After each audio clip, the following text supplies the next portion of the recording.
Well, we're still working around the locomotive shop. On Sundays, we've been working on the big coaling tower.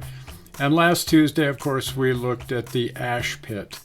But today, let's look at the tool rack that goes along with the ash pit. This is the ash pit, and we finished that up last week with the flickering light effect down in here, and I think that turned out quite nice.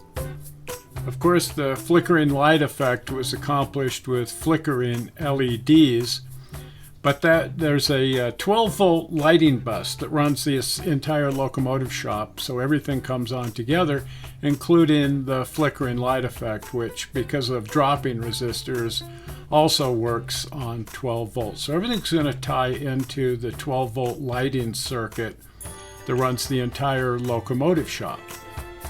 So this week we're going to look at the tool rack and the tools that go along with the ash pit.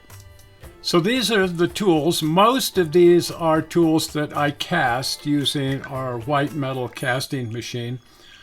These came from Ozark Miniatures, and then we just threw them in a mold, and now we can make lots of them. This is a plastic tool. It came from Bachmann. It was in with one of the locomotives, as were the shovel and the sledgehammer over here. Most of these, of course, are Ozark Miniatures castings that we got from Dave Roten at Ozark Miniatures, and then because I go through so many of these things, I just made a mold for our casting machine, and we've got a whole bin full of these things. These are lunch boxes. The pattern for these were made by our good friend Don Hendrickson. He made those out of brass, and then we put those in one of the same tool molds, and so now we have, a dozen or more of these on hand as well. It takes me as much as 2 days to make one of these molds, but I enjoy doing it, and then we can cast up just tons of these tools as we need them, and I keep a whole bunch on hand, as you can see here. Everything gets sorted out and properly stored in proper bins so that we can find them when we need them. I've also got some 3D prints here that are really excellent. We get them from Little Mountain Timber. They're on both eBay and Etsy, and those are going to be used around the locomotive shop as well. And then I thought it would be fun to have a lamp post as part of the tool rack to light everything up.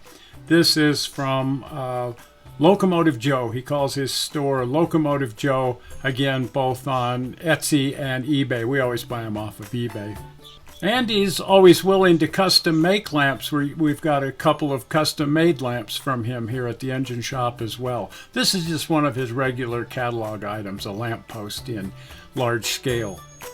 Couple of wood pieces make up the rack, and as always I'm using our Northwest Shortline chopper. These are expensive, but boy, do they come in handy. So this is the basic structure for the tool rack. You can see I'm using just railroad spikes for hooks to hang the long prodding tools that are used for clearing cinders out of the grates on the firebox. You can reach way back in there with these long tools, and they've got a loop on the end of them so they can hang on the rack like this. And then I'm using these copper-plated brads. You can get these really small nails at the hardware store that are designed for putting screens in, screen doors. And they're copper-plated. We use those for doorknobs as well, but I thought they would look nice as bolts holding the whole thing together. Most of the tools do not hang up. They just lean up against the rack, the shovels and so on. And then a lot of these tools are just sort of laying around, as are the lunch boxes. I'm adding soot to the whole thing the same way I did in the ash pit using charcoal. I got this new charcoal. This is a charcoal I used to use when I would draw a lot in charcoal. And they're compressed sticks, but they have kind of an oily base to them. And if you scrape that down to make chalky dust that you can use for cinders, it sticks to absolutely everything. Impossible to clean up. Don't recommend it at all. This is what we used in the ash pit, and it works great. This is also charcoal, but they're just burnt willow sticks. So they're just basically sticks. They haven't been compressed at all, and they don't have any kind of an oil added to them. So they're just they're just charcoal. In both cases, I'm just taking my sharp knife and scraping away some material to create this charcoal dust. And then the dust can actually be applied with a paintbrush.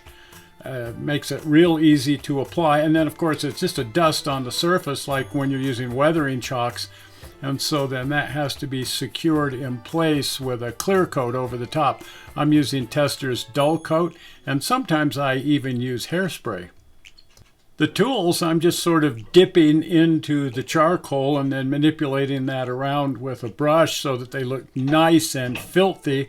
And then the surfaces that would be banged around a lot, I'm trying to leave silver because the soot would come off. But I want everything to look just wonderfully filthy and sooty, as well as heavily used. Now I need to figure out exactly where I want to place my tool rack. I thought I could either place it here on the east side of the ash pit. Over here it has the advantage, I like the view here with the coaling tower and sand house in the background. That looks pretty cool.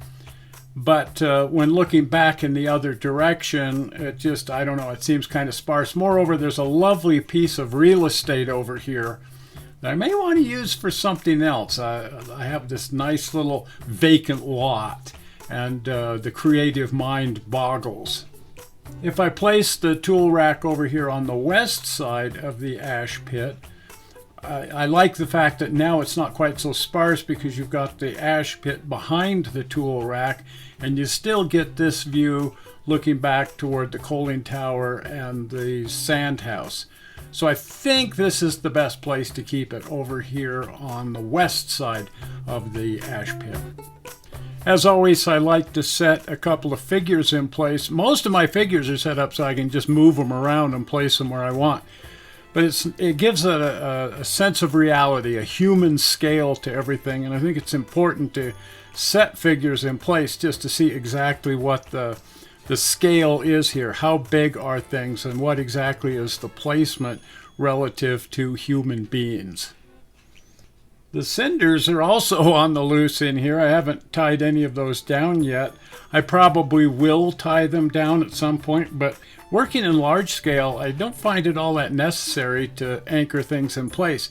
And then that way I can pick them up with my shop vac when I want to do work and then just redistribute them. Now, as I mentioned, there's a 12-volt lighting bus that feeds the entire locomotive shop. I use green and white wire for my 12-volt lighting buses to distinguish it from other circuits down there. So quite simple to tie the lamp post into the 12-volt lighting bus, and ta-da! The light comes on. And with that, the tool rack is finished. And I'm rather happy with how it turned out. And Karen and I are always thrilled what happens when the lights come on and the shadows fall. Everything takes on a whole new look and comes to life in such a different way. And a lot of thought actually goes into the light placement so that we get these wonderful lighting effects with the room lights down and the layout lights up. We've got, different light effects for the sunset and just different fun things that we can do.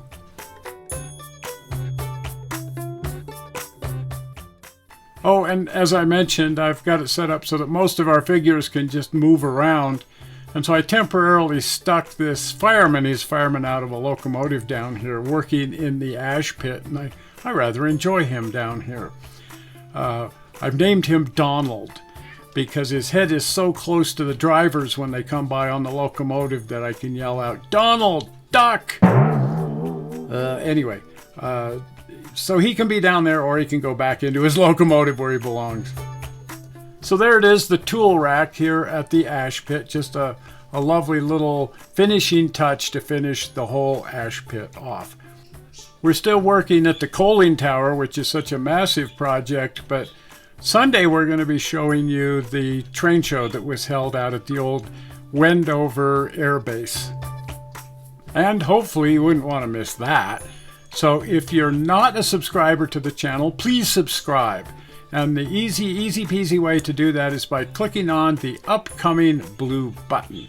Zoink, right there, the blue button. Well, we're not sure how you found this video on the internet. We hope you didn't find it boring, and we will see you here on Sunday with the Wendover Train Show. See you then.